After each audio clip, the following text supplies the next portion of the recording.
بسم الله الرحمن الرحيم. الحمد لله رب العالمين والصلاة والسلام على نبيه الصادق الأمين محمد وعلى آله وصحبه أجمعين. أما بعد فأعوذ بالله من الشيطان الرجيم من همزه ونفخه ونفسه رب اشرح لي صدري ويسر لي أمري واحلل عقدة من لساني يفقهوا قولي. اب عمر فاروق کے بعد کون آئے؟ عثمان رضی اللہ آئے. وہ بھی کرتے لیکن انہوں نے ایسا کچھ نہیں کیا. عمر فاروق رضی اللہ عثمان کے بعد کون آئے؟ حضرت علی. وہی کر لیتے لیکن نہیں، انہوں نے نہیں کیا. اب خرابی کہاں پہ ہوئی ہے؟ یہاں پہ آ کے قیاس پہ.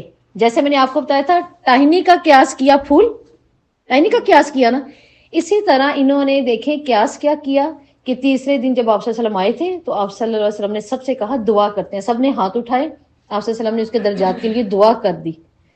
اچھا یہ بھی ثبوت وہ دے رہے ہیں، یہ بھی ثبوت دے رہے ہیں کہ آپ صلی اللہ علیہ وسلم نے اس کی میت کی دعا کی، اس وقت سب نے ہاتھ اٹھائے، تو لہٰذا تیسرے دن جمع ہو کر کل کرنا جائز ہے. تو پھر ہم کلوں میں تیسرا کلمہ کیوں پڑھ رہے ہیں؟ آپ صلی اللہ علیہ وسلم نے تو میت کی دعا پڑھی ہے، جس حدیث کا انہوں نے حوالہ دیا ہے. پھر میت کی دعا ہی اس کا مطلب کفالت کرتی ہے. آپ صلی اللہ علیہ وسلم تو اس کے درجوں کی دعا کر رہے ہیں وہاں پر بیٹھ کر. تو یہاں سے ایک تو انہوں نے یہ لیا.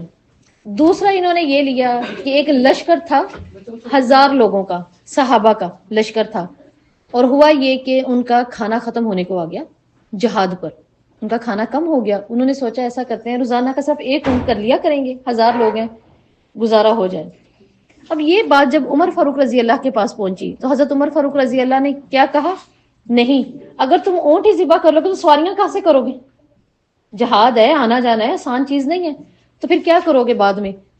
تو انہوں نے کیا کیا، عمر فاروق رضی اللہ نے کہا اچھا جس کے پاس جو ہے نا کھانے کو لاؤ اکٹھا کر کے مجھے دو. کسی کے پاس تھوڑا سا سرکہ نکلا، کسی کے پاس چند ٹکڑے، کسی کے چند کھجور، چھوارے، جو بھی چیزیں آئیں حضرت عمر کو انہوں نے دی. انہوں نے ایک کپڑے میں باندھی اور حضرت عمر نے وہ کپڑا پکڑا اور لے جا کے آپ صلی اللہ علیہ وسلم سے کہا یا رسول اللہ وسلم آپ دعا کریں، برکت آئے ہمارے پاس. یہ میں آپ کو صحیح حدیث بتا رہی ہوں یعنی. تو اس وقت پھر آپ صلی اللہ علیہ وسلم مسکرائے اور آپ صلی اللہ علیہ وسلم نے جو بھی اللہ سے دعا کی اس وقت، حضرت عمر وہ کپڑا اٹھایا، وہ ساری تھیلی لا کے ان کو دی. یہ لوگ کہتے ہیں کہ ہمارے 1000 کے لشکر نے وہ کھایا ہے اسی اتنے سے کپڑے کا، جو بھی اندر تھوڑا سا تھا. اس کے بعد ہماری واپسی تک وہ بچ گیا، واپسی تک وہ بچ گیا. وہ کہتے ہیں یہ ہیں وہ کل جو کہ اکٹھا ہو کر کھانا کھایا جاتا ہے، اس کے اوپر دعا کی جاتی ہے. کچھ آئی سمجھ اب آپ کو؟ قیاس کتنا دور کا ہے، قیاس میچ اپ نہیں ہے. دیکھا جائے تو یہ میچ اپ نہیں ہے. تو پھر جب کل کرتے ہیں تو پھر مانگا کریں نا، سب سے لائیں، جس کے گھر میں تھوڑا تھوڑا بچا ہوا ہے لائیں نا، سب اکٹھا کر کے اس تھوڑے سے پہ بیٹھ کے دعا پڑھتے ہیں اور پھر دیتے ہیں سب کو. وہ تو معجزہ تھا جو اللہ تعالیٰ نے ظاہر کرنا تھا آپ صلی اللہ علیہ وسلم کا. جیسے ایوب رضی اللہ کے گھر میں کیا، کہا کہ ہانڈی کا ڈھکن بھی نہ اٹھانا، اور کیا کرنا، بیوی سے کہنا کہ آٹا گوندھ کے رکھ دے، اور روٹیاں پکانے والیوں سے کہنا کہ روٹیاں بناتی رہیں بیٹھ کے، بس اس کو کپڑے کو نہ ہٹائیں. یہ تو معجزہ تھا آپ صلی اللہ علیہ وسلم کا کہ 1500 لوگوں نے وہاں بیٹھے کھایا. اور وہ اتنا سا گوشت، وہ ان کی بیگم کہتی ہیں ایوب رضی اللہ کی کہ وہ ابھی تک ہنڈیا میں پورا تھا، اور آٹے جو 1500 لوگ کھا چکے ہیں، ہم خود بھی سیر ہو گئے، اور وہ وہیں کا وہیں ہے اتنا سا کپڑے کے نیچے. وہ تو ایک معجزہ تھا، ٹھیک ہے، نبی کا ایک معجزہ تھا. لہٰذا اس معجزے کو اگر ہم کسی چیلم کے ساتھ، برسی کے ساتھ ملا دیں گے تو دیکھیں یہ کوئی نہیں ہے. دوسرا پھر ہم کہتے ہیں کہ قرآن خوانی اس لیے کی جاتی ہے کہ ان کو ثواب پہنچانا ہے، ہم نے ثواب پہنچانے کے لیے. اگر صرف قرآن خوانی ہی ثواب ہوتا، ٹھیک ہے، اگر صرف قرآن خوانی ہی ثواب ہوتا تو آپ دیکھیں صحابہ کے لیے یہ سب سے آسان طریقہ تھا، کیونکہ وہ مالدار نہیں تھے، اتنے جو تھے وہ تھے، ہر کوئی نہیں تھا. قرآن تو انہیں یاد تھا، اہل عرب تھے، زبان تھی، صبح شام آپ صلی اللہ علیہ وسلم پہ وحی اتر رہی ہے، ان کا کام تھا یہی کام کرتے رہتے، ان کے لیے آسان ہوتا. اور اگر یہی کچھ ہوتا تو بتائیں عرب والے چھوڑتے یہ بات؟ کبھی بھی نہ چھوڑتے، کوئی صحابی نہ چھوڑتے. ہر صحابی کے پیچھے لشکر کھڑے ہوتے تھے 2-2 3-3 ہزار کا. ان کے لیے تو آسان تھا. جب ہم نے یہ چیز سوچ لی کہ یہ آسان ہے کرانا، پھر اس کے ساتھ ایک اور قیاس نکل آیا، 6 پارے آپ پڑھ کے دے دیں، 10 آپ دے دیں، اتنا کلمہ آپ دے دیں، آپ بھی دے دیں، اور وہ سب جمع کرنا ہے اور وہ اوپر پہنچانا ہے.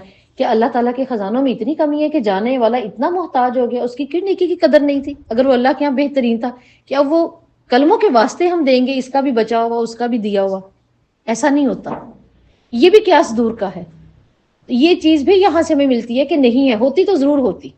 کیونکہ صحابہ کے پاس تو نہیں تھا نا اتنا. دیکھیں نا آپ صلی اللہ علیہ وسلم کے پاس ایک عورت آئی, اس نے کہا اللہ کے رسول میں اپنا آپ ہبا کرتی ہوں مسجد نبی میں, اور اسے تھوڑا سا اپنا چہرہ ہٹایا, جیسے ہوتا ہے نا کہ مطلب آپ دیکھ سکتے ہیں لڑکی لڑکا کیا کر سکتے ہیں, ایک نظر تو دیکھ سکتے ہیں نا نکاح سے پہلے.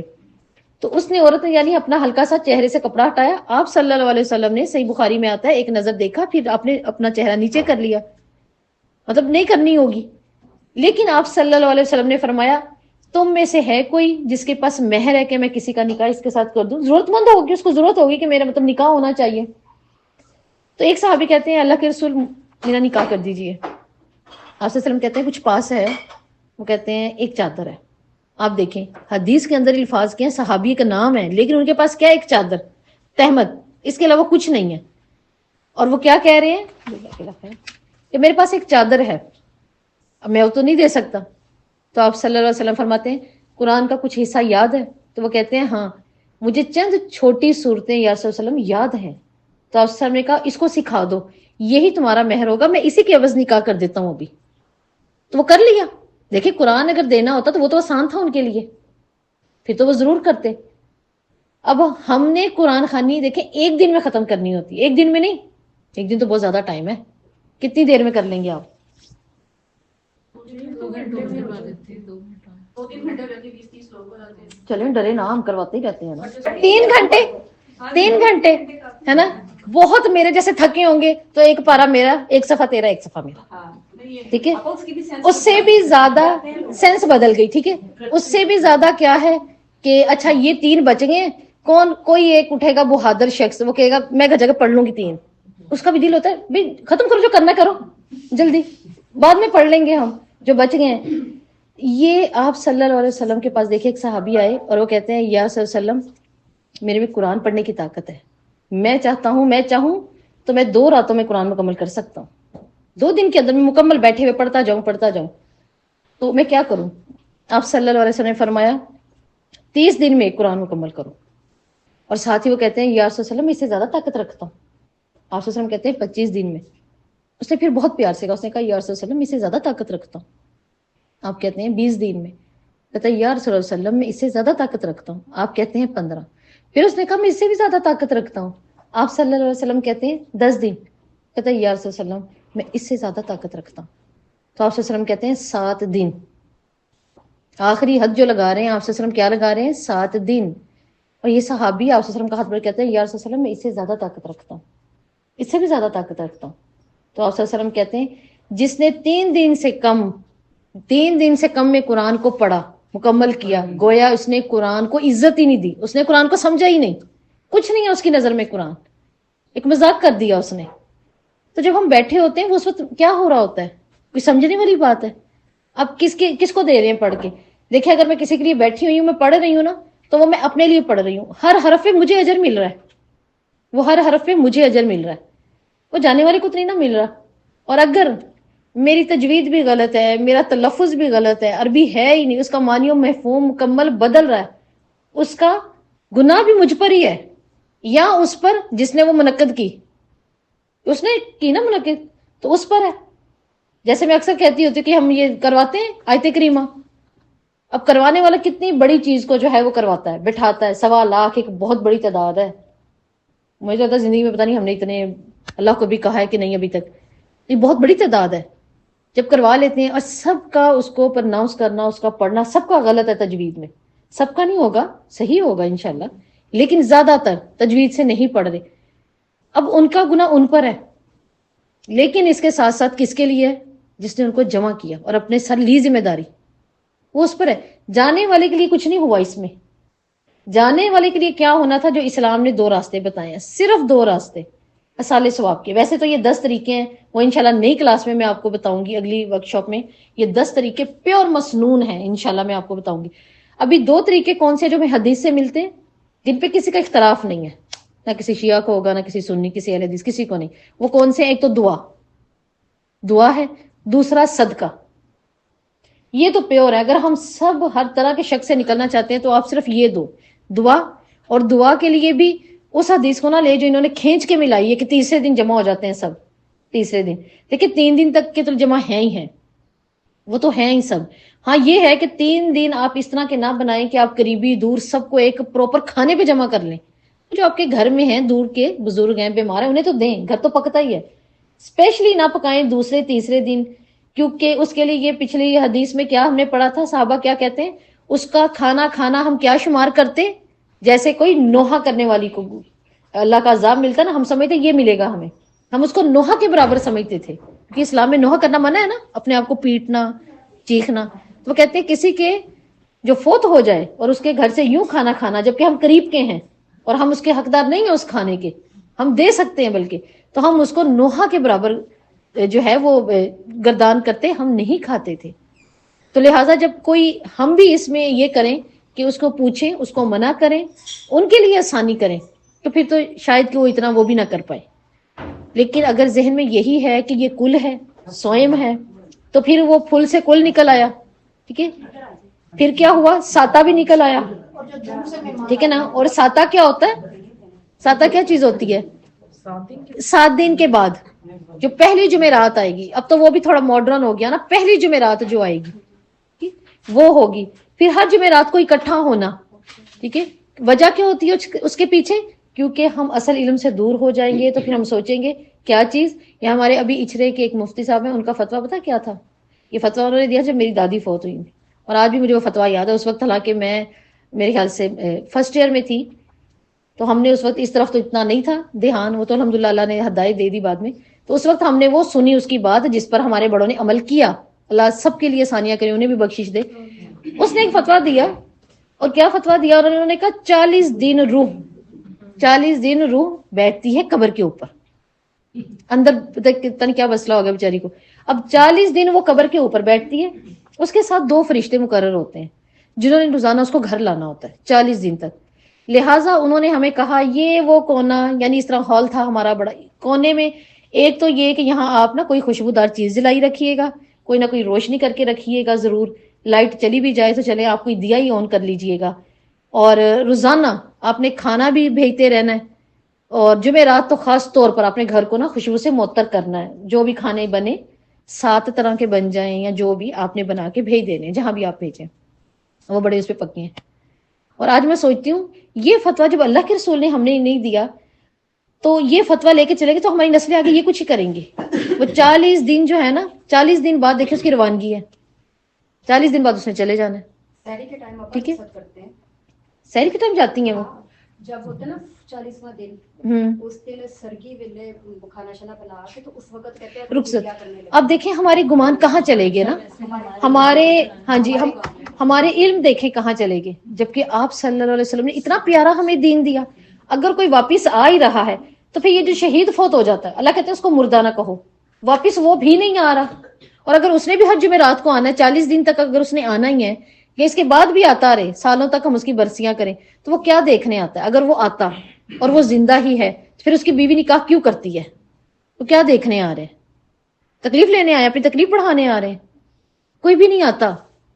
ہر روح کے لیے اللہ قرآن میں کہہ رہے ہیں یہ اللہ کی سنت کے خلاف ہے، کوئی واپس آ جائے، کوئی آ ہی نہیں سکتا.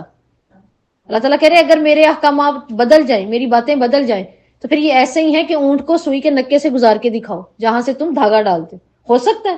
ہم کہتے ہیں نہیں.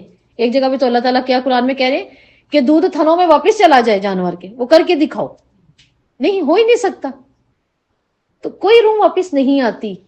ہم اس کے سال ثواب کے لیے وہاں ہی دیں گے جو دے گا، وہ اللہ پہنچائے گا، وہ ہے دعا. اور دعا کے لیے مخصوص ہم اگر جمع ہوں، چاہے وہ 40ویں پہ ہوں، چاہے 2 سال بعد ہوں، 3 سال بعد ہوں، جب بھی ہوں، وہ جمع ہونا ہے ہی نہیں اسلام سے، بالکل نہیں ہے. لوگوں کا ڈر ہے تو اللہ سے مدد مانگ کے اس ڈر کو بھی اللہ نکال دیں گے، لیکن اپنے دین کو اللہ سے ملاقات سے پہلے پہلے پاک کر لیں. انشاءاللہ اپنے آپ کو اتنا ہم پاک کر لیں کہ اللہ سے ملاقات کرنی ہے. اللہ تعالیٰ کہیں گے کیا یہ حکم تھا، کیا میں نے تمہیں کہا تھا، کیا محمد صلی اللہ علیہ وسلم کہہ کر آئے تھے. تو وہ تو اللہ نے اس سے پہلے عیسیٰ سے بھی پوچھ لیا کہ اس دن میں عیسیٰ سے کھڑا ہو کے پوچھوں گا بتاؤ نا تم نے کیا کہا تھا.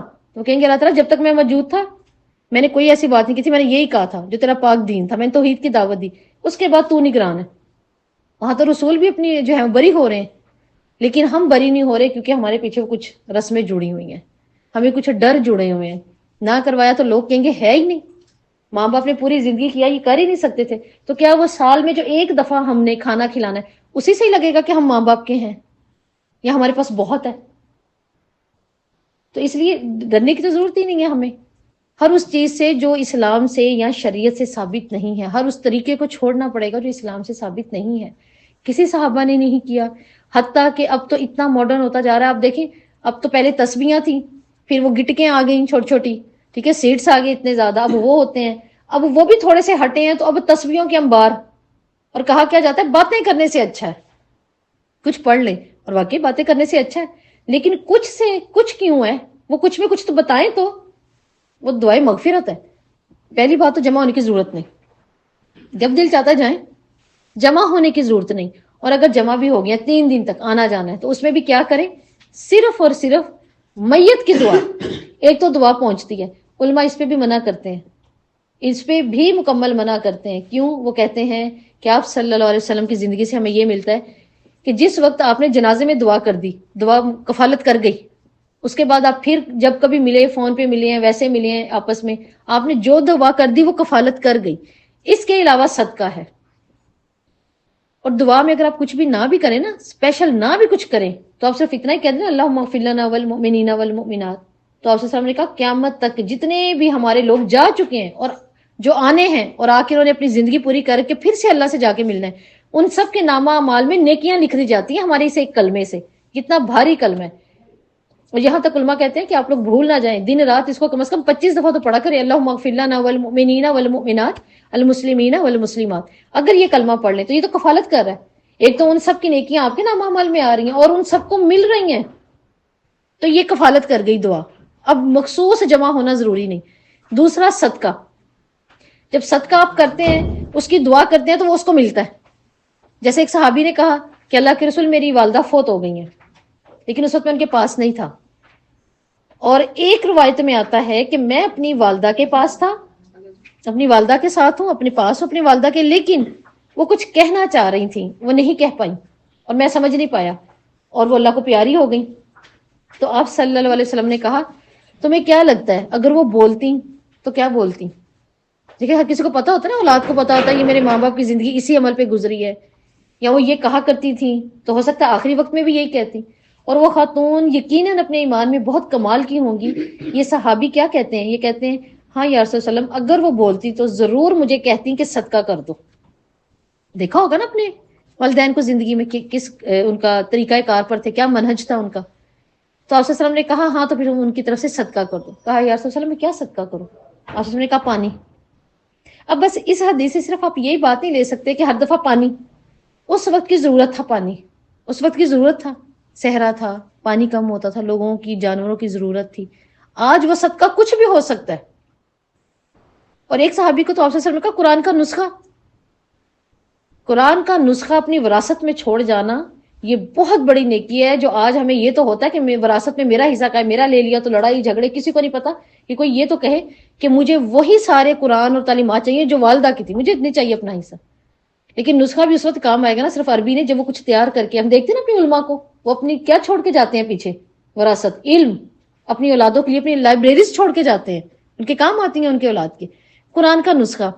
اب صدقہ کیا کر رہا ہے, وہ تو ڈائریکٹ مل رہا ہے, کسی کی طرف سے بھی آپ کر دیں دعا, جس طرح آپ کسی کے لیے بھی کر سکتے ہیں اپنوں کے علاوہ, صدقہ بھی آپ کسی کے لیے بھی کر سکتے ہیں. کہ درخت لگوا سکتے ہیں, مساجد ہیں, کہ مدارس ہیں, پل کا بنانا, کوئی فلاحی کام کرنا, کچھ بھی, پانی کا ارینج بھی کر دینا جہاں نہیں ہے جن جگہوں پر. اب یہ تو وہ صدقے ہیں جو کہ ہمیں آپ صلی اللہ علیہ وسلم کی زندگی سے ملتے ہیں, آپ صلی اللہ علیہ وسلم کی زندگی سے مل گیا. لیکن آپ صلی اللہ علیہ وسلم کی زندگی سے ہمیں قرآن خوانی نہیں ملتی.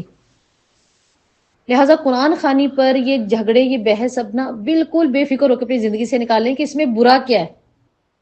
کیونکہ ہمیں سب سے زیادہ جو بات آسان لگتی ہے نا, ہم کہتے ہیں اس میں برا کیا ہے, اور حقیقت ہے ہم جب تک کرتے تھے ہمارے پاس یہ ایک ہی جواب ہوتا تھا, میرے پاس ایک ہی جواب ہوتا تھا کسی کو کہنے کے لیے, اس میں برا کیا ہے, آپ کو کیوں برا لگ رہا ہے اگر ہم نے جمع کر لیے لوگ, ہم اپنے گھر پہ کروا رہے ہیں, اس میں برا کیا ہے. اور اگر وہ پوچھیں اچھا کیا ہے تو پھر اچھا کسی نے ویسے پوچھا نہیں تھا کبھی, ورنہ ہم پتہ نہیں کیا کہتے, جواب نہیں تھا کہ اس میں اچھا کیا جواب کر رہے ہیں.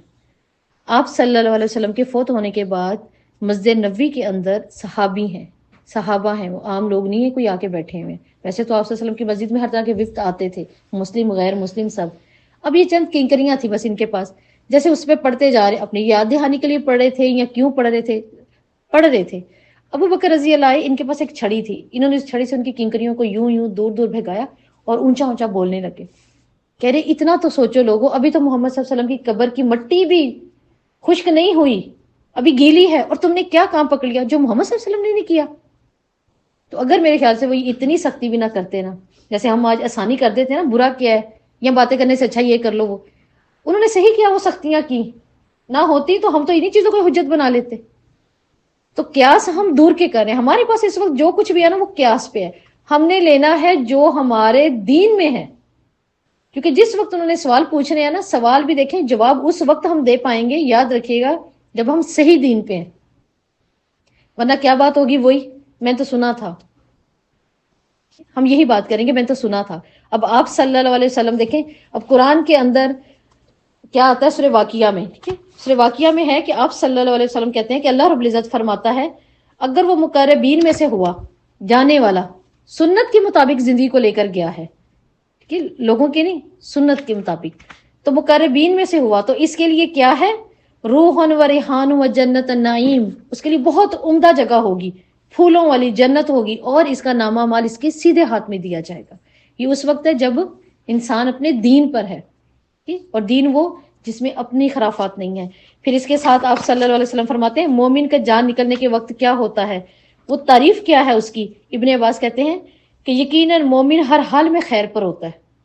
دیکھیں، مومن ہر حال میں خیر پر ہوتا ہے، بے شک اس کی جان اس کے دونوں پہلوؤں سے نکل رہی ہوتی ہے اور وہ اللہ کی تعریف کر رہا ہوتا ہے، اور وہی بات اللہ کی تعریف وہی کرے گا جس نے اس دین پر زندگی گزاری ہے۔ ایک حدیث میں آتا ہے کہ جب بہترین اس دین کے مطابق زندگی گزار کے جاتا ہے، دین کے، لوگوں کے نہیں، سنی سنائی بات پر نہیں، یہ لوگوں کے اور سنی سنائی بات میں اس لیے بار بار کر رہی ہوں کہ قرآن میں احادیث میں جو چوتھا سوال ہے نا، اس کے جواب میں جس نے نئی علم سیکھا تھا وہ وہاں یہی کہہ رہا ہے، ٹھیک ہے، سمیت الناس، میں نے ہاں سنا تھا لوگوں سے، میں نے یہ بھی سنا تھا، میں نے یہ بھی سنا تھا، وہ وہاں اقرار کر رہا ہے۔ اس لیے اب آپ صلی اللہ علیہ وسلم نے فرمایا جب مومن کی جان جانے لگتی ہے، نزا کی حالت میں ہوتا ہے، فرشتے آتے ہیں، ملک الموت آتے ہیں، اور ملک الموت اپنی پوری ٹیم لے کر آتے ہیں، ان کی ٹیم ہے، کچھ احادیث میں آتی ہے پانچ ہوتے ہیں، کچھ میں آتے ہیں ایک ٹیم ہے، بہت بڑی ٹیم ہے، اور حدیث کے الفاظ ہے آپ نے فرمایا پھر یہ اس کے دائیں بائیں بیٹھ جاتے ہیں، اور سامنے کون بیٹھ جاتے ہیں، ملک الموت، نیک روح کے، جو اللہ کے دین کے مطابق گئی ہے۔ پھر ملک الموت خود آ کر اس کے کان میں کیا کہتے ہیں یا ایتھا النفس الطیبہ، کان میں کہتے ہیں آرام سے، کہتے ہیں اے طیب نفس اخرجی، چلا نکل، کدھر، الی مغفرات و رضوان ربی، اپنے اللہ کی مغفرت اور رضوان کی طرف، وہ تیرا انتظار کر رہے ہیں۔ دیکھیں جس کو یہ خوشخبری ملے گی کیا وہ نکلے گا نہیں؟ وہ تو خوشی سے جان جائے گی، وہ روح تو خوشی سے جائے گی۔ اور آپ صلی اللہ علیہ وسلم نے فرمایا وہ روح کیسے جاتی ہے کہ اگر تم نے ایک بڑے سے مشکیزے میں کپڑے میں پانی بھرا ہوا ہے، اور جب تم اس کا منہ کھول دو تو پانی کتنے آرام سے آئے گا، یوں اپنے جگ سے پانی ہم نکالیں تو بغیر کسی دقت کے پانی، یوں روح وہ آتی ہے، اور ملک الموت اس کو لیتے ہیں۔ وہ جو ہم نے کفن پہنایا ہوا ہوتا ہے نا، دنیاوی سفید، حدیث میں آتا ہے کہ ملک الموت اسی وقت اس کا وہ کفن سائڈ پر پھینکتے ہیں، اور وہ جو جنت سے لے کر آئی ہوئی ہے نا پوری ٹیم، فوری اس کے نیچے وہ کفن دے دیتے ہیں اور اس پر لپٹتا ہے، پھر اس کو لے کے نکل جاتے ہیں۔ اب یہ تو ہے مومن کے لیے۔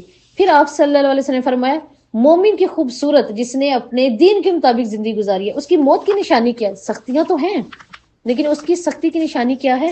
وہ آپ صلی اللہ علیہ وسلم فرماتے ہیں اس کے ماتھے پہ پسینے آتے ہیں، بار بار اس کے ماتھے پہ پسینے آتے ہیں، اس کے علاوہ کچھ نہیں۔ اگر ہم لیں نا، بہت سی باتیں لیں، اس نے اوپر دیکھا، اس نے یہ کہا، لیکن جہاں تک تو آپ صلی اللہ علیہ وسلم نے حدیث میں بہت سی باتیں بتائی ہیں، وہ تو ٹھیک ہے، وہ آپ صلی اللہ علیہ وسلم نے بتائی ہیں۔ اب ہم نہیں غیب جانتے، ہم غیب نہیں جانتے۔ اگر آج کوئی اپنے منہ کو ہلائے اور کہے، ہم کہہ دیں کہ یہ نا جنت کے میوے کھا رہے ہوں گے، یا یہ ہو رہا ہوگا، وہ ہو رہا ہوگا، اور بعض اوقات تو یہاں تک بھی سننے میں آتا ہے اگر کوئی اپنی تکلیف کی حالت میں یوں کر رہا ہے، کچھ کر رہا ہے، تو پاس کھڑے ہوئے اس کی نا لگتا ہے بہت مشکل سے جان نکل رہی تھی، ایسے تھا جیسے بال لٹکے ہوئے ہیں، جیسے کوئی بال نکالتا ہے۔ اپنے اندازے فتوے تو نہیں نا ہم نے دینے۔ وہ ایک صحابی نے کیا کیا، وہ ایسا ایکٹ کر رہے تھے جیسے وہ کچھ کھا رہے ہیں، تو آپ صلی اللہ علیہ وسلم نے کیا فرمایا؟ یہ آپ صلی اللہ علیہ وسلم نے فرمایا نا، اس لیے سچ ہے، کیونکہ ان پر تو غیب اللہ تعالیٰ جتنا چاہتے تھے کھول دیتے تھے۔ انہوں نے کہا یہ جنت کے میوے کھا رہا ہے، کیونکہ یہ بھوکا بہت تھا، علم سیکھنے آ رہا تھا، راستے میں بھوکا رہا، کہیں کھڑا نہیں ہو سکا، تو یہ جنت کے میوے کھا رہا ہے۔ اب آپ صلی اللہ علیہ وسلم ایک جنازے کے ساتھ جا رہے ہیں، اور عمر فاروق کہتے ہیں کبھی اللہ کے رسول جو ہیں وہ اپنے دونوں پاؤں اکٹھے کر لیتے، کبھی ایک آگے کر لیتے کبھی پیچھے، جیسے ہم بہت رش میں بچتے ہیں نا اس طرح سے. اور ہم نے کہا یا رسول اللہ آپ ایسے کیوں کر رہے ہیں، مطلب ہم ہی ہیں چند لوگ. تو آپ نے فرمایا نہیں، اس کے جنازے میں اس وقت 70,000 سے زیادہ فرشتے آئے ہوئے ہیں، اتنا رش ہے. تو یہ تو بتایا اللہ کے رسول نے، یہ تو آپ صلی اللہ علیہ وسلم نے بتایا ہمیں. تو مومن کے لیے اس کی نشانی کیا ہے، اس کی پیشانی پر پسینہ. یہی چیز ہمیں جا کے کہاں ملے گی، جنت میں انشاءاللہ. آپ صلی اللہ علیہ وسلم نے فرمایا جب اہل جنت خوب کھانا کھائیں گے نا، 70 آدمیوں کے برابر تو ایک نے کھانا کھانا ہے نا وہاں پر. اب ایسا تھوڑی یہی بھوک اور یہی میدا لے کے وہاں چلے جائیں گے، وہ تو ہم سب کچھ دے کے بھی ہوش ہو جائیں، اتنا کچھ کیسے کھائیں. تو کیا کہ اللہ رب العزت نے تب بھوک بھی بڑھا دینی ہے، انسان کی وہ حیبیت بڑھا دینی ہے. 70 لوگوں کے برابر تو ایک کھانا کھا رہے ہیں. تو آپ صلی اللہ علیہ وسلم کے صحابی کہتے ہیں یا رسول اللہ پھر ہضم کیسے ہوگا اتنا کھانا؟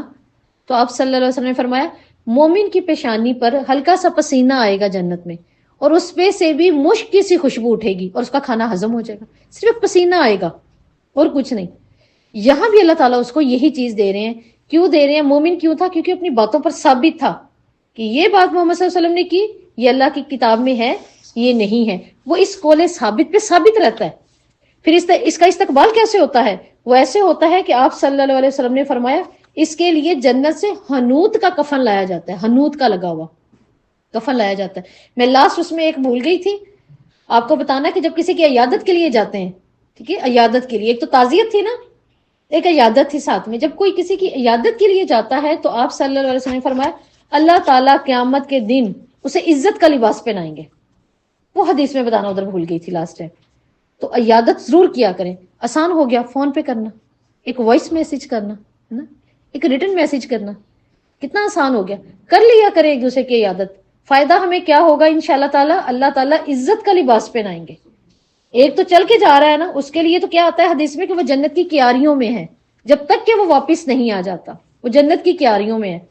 دیکھیں ہمارے کتنی خواہش ہوتی ہے ہم بھی ریاض الجنہ میں جائیں، وہاں بیٹھیں، وقت گزارے. کیوں گزاریں وقت؟ وجہ کیا ہے؟ جنت کا ٹکڑا ہے نا، جنت کی کیاری ہے ایک وہ. تو وہاں ہم بیٹھے ہوں گے تو یوں ہوگا جیسے ہم جنت ہی کی کیاری میں. اور آپ صلی اللہ علیہ وسلم کی حدیث ہے نا کہ جس نے وہاں پہ اپنا وقت گزارا، 2 نوافل پڑھے، تو کیا ہے اس کے لیے یہ قیامت والے دن سفارش کرے گا. تو اسی طرح جب کوئی کسی کی عیادت کرنے گیا ہوتا ہے اس وقت بھی وہ کہاں ہے؟ وہ تو جنت کی کیا کھا رہا ہے؟ پھل کھا رہا ہے، کیاریوں میں. اسی طرح ایک اور حدیث اس کو ایڈریس کرتی ہے. کس طرح سے؟ آپ صلی اللہ علیہ وسلم نے فرمایا جب کوئی علم سیکھنے کے لیے نکلتا ہے یا سکھانے کے لیے نکلتا ہے، وہ جب تک واپس نہیں آتا وہ جنت کی کیاریوں کے پھل کھا رہا ہوتا ہے مسلسل. وہ تو پھل کھا رہا ہے، اور پھل کیا کرتا ہے؟ ہمیں صحت مند کرتا ہے. تبھی تو کہا قرآن شفا ہے. تو یہاں اللہ تعالیٰ بتا رہے ہیں حنوت میں لے کر آیا جاتا ہے ان کا لباس، اوپر سے حنوت یعنی خوشبو، اور پھر اس حنوت کی خوشبو اس کے اندر اس کو لپیٹ دیا جاتا ہے اور اس کے جسم سے ایسی خوشبو نکلتی ہے جسے بہت زیادہ ہی مہکنے والی کستوری، اور اس خوشبو کو آسمان کے فرشتے بھی سونگ رہے ہوتے ہیں. کس قدر بلندی ہے. ایک چھوٹے چھوٹے اعمال سے، قول ثابت سے اللہ اس کو کتنی عزت دے رہے ہوتے ہیں، اس بندے کو کس قدر اس کی عزت بڑھ رہی ہے. پھر اللہ رب العزت کیا فرماتے ہیں؟ اللہ کی ملاقات کو پسند کرنا. اب آپ صلی اللہ علیہ وسلم نے فرمایا جو اللہ کی ملاقات کو پسند کرتا ہے اللہ بھی. کوئی ہدایت، دیکھیں ہدایت کچھ صورتیں پہلے آئیں، چاروں کتابیں. اب بڑی صورت قیامت تک کون سی ہوگی؟ قرآن. جب میری طرف سے کوئی ہدایت اترے تو تم نے اس کی پیروی کرنی ہے. نہ تم پر کوئی خوف ہوگا اور نہ تم غمگین ہوں گے. ولا خوف علیہم ولا ہم یحزنون. تو دیکھیں پھر قرآن کی پیروی یا قرآن کے مطابق چلنے والے کو پھر وہ خوف بھی نہیں رہے گا. ایسے ایسے بھی تو بہترین گزرے ہیں. صحابہ کو ہی دیکھ لیں، صحابہ کے بعد ہمارے سلف صالحین کو، وہ کہتے تھے ہمیں انتظار ہے اپنی موت کا. کیوں؟ کیونکہ ہمیں معلوم ہے آگے جنت ہے، آگے اللہ کا دیدار ہے. محمد صلی اللہ علیہ وسلم کی اسٹریٹس ہیں، ہم نے وہاں پہ ان کی اسٹریٹس میں ان کے ساتھ گھومنا ہے. ہمارے سامنے تو وہ جلوے ہیں جن کو ہم چاہ رہے ہیں یہاں سے نکلیں گے تو لیں گے نا، یا تو ہم قید ہیں. تو جس کو اللہ کی ملاقات کا شوق ہے، اب اس روح کو اللہ کی ملاقات کا شوق ہوگا کہ نہیں؟ جس کو آ کے ملک الموت کہہ رہے ہیں اللہ کی رضا کی طرف، تیری رضا تیرا انتظار کر رہی ہے اللہ کی، ہوگا اس کو تو بھاگے گی. اسی طرح جو اللہ سے ملاقات کا شوق نہیں رکھتا اللہ اس کے ساتھ بھی نہیں رکھتا. یہ کون سی روح ہے؟ آپ صلی اللہ علیہ وسلم نے فرمایا جس نے کیا کیا؟ قول ثابت نہیں رہا، اس ہدایت کی پیروی نہیں کی، اس کے مطابق نہیں چلا، پھر یہ کیا کرے گا؟ جیسے ہی ملک الموت آئیں گے اپنی ٹیم کو بٹھائیں گے اور اس کے کان میں جا کے کیا کہیں گے؟ یا ایتہ النفس خبیثہ، ناپاک خبیث منحوس روح. یہ غیر مومن کی روح ہے نا. اور منافق کی، منافق بھی آتا ہے حدیث میں. اور منافق کون ہوتا ہے؟ مسلمان. یہودی عیسائی تو سمجھ آ رہی ہے نا، لیکن منافق مسلمان ہوتا ہے. اب یہ کہیں گے خبیث روح نکل، کس طرف؟ الی غضب سخط اللہ، اللہ کا غضب اور اس کی سختی طرح انتظار کر رہی ہے. اب یہ جائے گا؟ آپ صلی اللہ علیہ وسلم نے فرمایا یہ دوڑے گی. اور یہاں سے ایک اور چیز سمجھ آتی ہے، علماء کہتے ہیں کہ روح کا بھی اپنا دیکھیں ایک مکمل وجود ہے، اس کا مطلب وہ جسم کے اندر دوڑ رہی ہے. اب یہ دوڑے گی. اب یہ دوڑ کیوں رہی ہے؟ نکلنا نہیں چاہتی، چھپ رہی ہے. تو آپ صلی اللہ علیہ وسلم نے فرمایا کیسے ملک الموت اس کو نکالتے ہیں؟ پھر اللہ کے رسول نے اپنے صحابہ کو بٹھا کے ایک بتایا، کہتے ہیں روئی کو گیلا کر لو اور سامنے اپنی سلاخیں رکھ لو بڑی بڑی جیسے کانٹوں کی ہوتی ہیں، اس کے اوپر روئی کا پورا وہ گدا پھینک کے پھر اس کو کھینچو. کیسے وہ تار ہو جائے گا، کھینچے گا بھی نہیں، اس کو کھینچنا پڑے گا. ہمارا دوپٹہ اڑ جائے کسی کانٹوں میں، وہ کھینچتا جلدی، کیا حال ہوتے ہیں. آپ سے وہ یوں کریں گے اس کو. وہ اللہ کی ملاقات کو پسند نہیں کر رہی، اللہ بھی نہیں کر رہے، اللہ بھی نہیں کر رہے اس وقت. تو اللہ تو اس کی روح کو پسند کریں گے نا، اس کی ملاقات کو، جو اللہ سے ملاقات کرنا پسند کرتا ہے. اور اللہ سے کون کرے گا؟ وہ جس کی تمنا ہے کہ میں کس پر مروں، میں دین ابراہیم پر، میں دین محمد پہ مروں، اور قول ثابت کے ساتھ جو جائے گا. پھر آپ صلی اللہ علیہ وسلم نے فرمایا نیک اعمال قبر میں مومن کے لیے تنہائی دور کرنے کے کام آئیں گے. اور کس طرح آتے ہیں؟ آپ صلی اللہ علیہ وسلم نے فرمایا قبر میں مومن کے پاس ایک خوبصورت چہرہ، خوبصورت عمدہ لباس، خوشبو والا لے کر ایک شخص آئے گا. ٹھیک ہے جی. دیکھیں فرشتے یا جو بھی اعمال ہیں، یہ چیزیں ہمیشہ جب بھی انسان کے قریب آئیں گے تو کب آئیں گے؟ انسانی شکل میں. جہاں انسانی شکل میں آئے گا تو یہ ایک شخص کو یہ کہا جائے گا اس چیز کی خوشخبری تمہارے لیے جس کا اللہ نے تم سے وعدہ کیا تھا. وہ کہے گا تم کون ہو؟ میں نے ایسا چہرہ کبھی دیکھا نہیں تھا، میں نے ایسا چہرہ نہیں تھا دیکھا، یہ اداس ہوگا. اصل میں حدیث کے الفاظ ہے، آپ صلی اللہ علیہ وسلم نے فرمایا مومن جو کہ کامیاب بھی ہو جائے گا اپنی قبر میں بھی، اپنے سوال جوابوں میں، اس کے بعد بھی مومن بڑے دنوں تک، بہت عرصے تک اداس رہے گا قبر میں. بس یہ منزل ہی ایسی ہے، یہ جگہ ہی ایسی ہے. حالانکہ وہ کتنا خوش ہے، اللہ نے دے بھی دیا، سو جا قیامت کن تو اٹھے گا تو جنت ہے تیرے لیے، علیین میں تیرے مال نامہ رکھ دیے ہیں. لیکن اس کے باوجود بھی اللہ تعالیٰ اللہ کے رسول کی زبان سے کیا ہم تک بات پہنچا رہے ہیں؟ مومن بہت دن تک اداس رہے گا. اب جتنا بھی خوبصورت گھر ہو، جتنا بھی ہو، آپ کو کہا جائے نا آپ نے یہاں سے نکلنا نہیں ہے، ایک ماہ تک آپ نے اس کمرے سے نہیں نکلنا، تو کیا ہوگا؟ ایک اداسی ہے، کیسی اذیت ہے. تو آپ نے فرمایا مومن بہت دن تک اداس رہے گا. تو لے کر کیا ساتھ میں جانا پڑے گا اگر وہ اپنی اداسی ختم کرنا چاہتا ہے؟ نیک اعمال قول ثابت کے اوپر. کیونکہ یہ شخص کیا کہہ رہا ہے کہ جب وہ کہے گا نا تمہارا چہرہ خیر لے کر آیا ہے، تم کون ہو؟ تو وہ کہے گا میرا چہرہ خیر ہی لے کر آیا ہے، میں تمہارا نیک عمل ہوں، میں قیامت کے دن دیکھو تمہارے سیدھے ہاتھ میں پروانہ دے دوں گا جنت کا. اور اس کی قبر کے اندر ٹھنڈک اور آسانی ہونا شروع ہو جائے گی، لیکن اس کے نیک اعمال کی وجہ سے.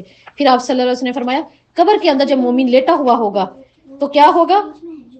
عقبہ بن رضی اللہ کہتے ہیں کہ آپ نے فرمایا بے شک صدقہ کرنے والوں سے قبروں کی حرارت کو ختم کر دیا جائے گا. جتنا زیادہ صدقہ ہوگا قبر کی حرارت اتنی کم ہوگی، جتنا زیادہ صدقہ ہوگا. اب جس نے قبر کی حرارت کم کرنی ہے نا، وہ اپنے صدقے کو بڑھا لے. اس حدیث کو پھر یہ ایڈریس کریے، یہ حدیث آپ نے فرمایا قیامت کے دن، حشر والے دن، سورج تو میں قریب لے آؤں گا نا، تو ہر کوئی اپنے اپنے پسینوں میں ڈوب جائے گا، گرمی کی انتہا ہے. اور آپ نے فرمایا ہر کوئی اس دن اپنے صدقے کے سائے میں ہے، لہٰذا اپنے سائے کو بڑھاؤ. اگر انتہا کی گرمی ہو تو کیا ایک پتا ایک چھڑی ہمارے لیے کافی ہے؟ نہیں ہوگی نا، بڑھانا پڑے گا. جس کے نیچے سکون ہو، اپنے صدقے کے سائے کو بڑھانے کے لیے اور قبر کی حرارت کو بجھانے کے لیے آج سے انشاءاللہ تعالیٰ اپنے صدقات کو بڑھا دے. اللہ ہمارے صدقات کو بڑھا دے، ایسی توفیق دے، اور اللہ ایسی نیکیوں کے راستے کھولے ہمارے لیے. اپنے صدقات کو بڑھا دے، ڈیلی بیسس پہ بڑھا دیں تاکہ ہماری قبر کی حرارت ختم ہو. کیونکہ آپ صلی اللہ علیہ وسلم فرما رہے ہیں نا یہاں کیا لَتُطْفِئُ عَنْ أَهْلِهَا حَرَّ قبور، ختم کرے گا، بجھائے گا تمہاری قبور کی آگ کو.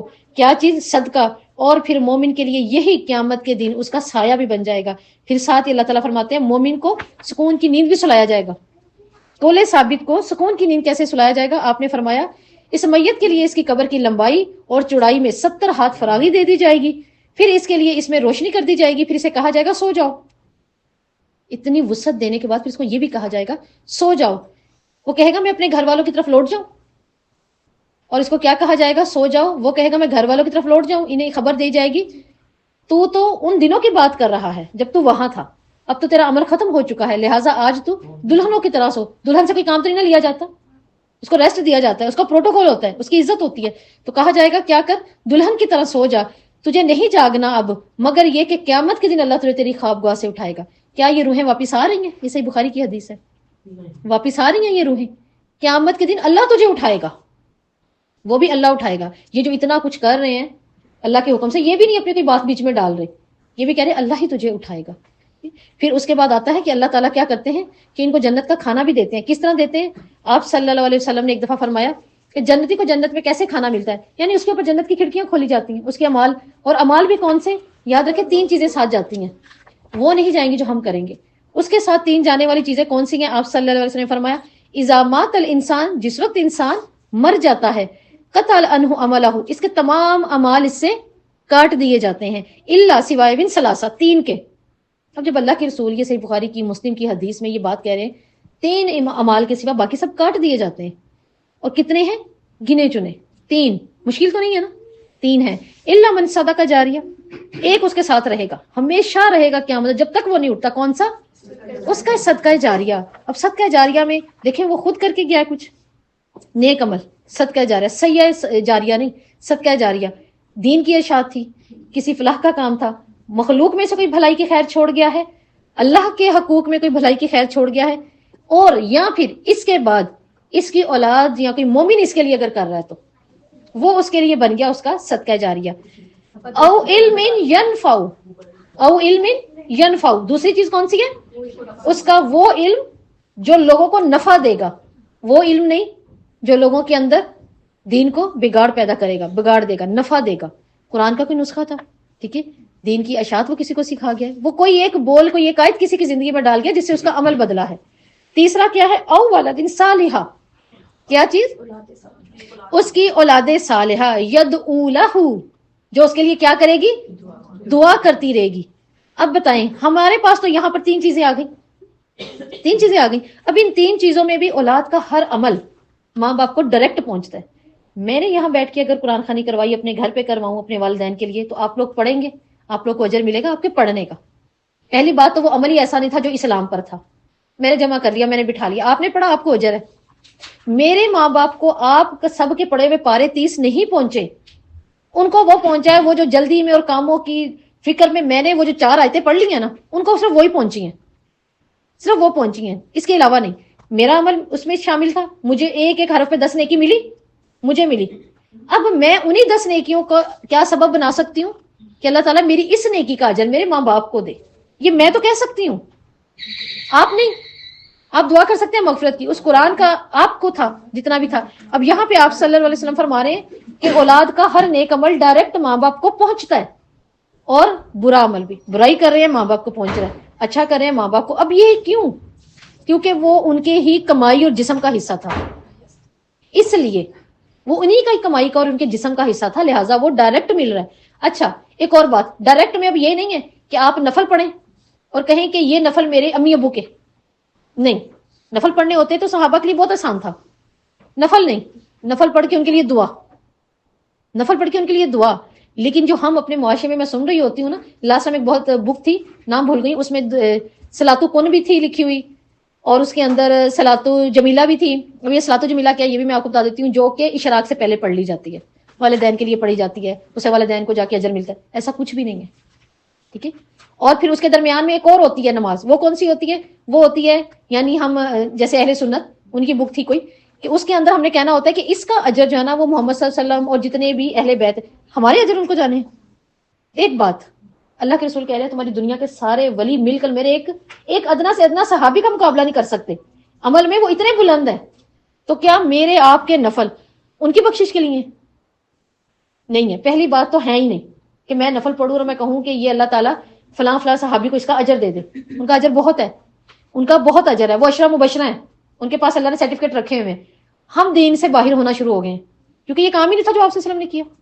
آپ صلی اللہ علیہ وسلم نے کرنا ہوتا تو آپ صلی اللہ علیہ وسلم خدیجہ رضی اللہ کے بعد پوری زندگی ان کے نام پہ قربانی کرتے تھے نا، ان کے نام کی ایک امت کی بھی ہوتی تھی، ان کی بھی ہوتی تھی، پھر ہر دعا میں دعا کرتے تھے، ہر صدقہ جو ہے کرنے کے بعد اجر جو ہے وہ کن کی طرف ٹرانسفر کرتے تھے؟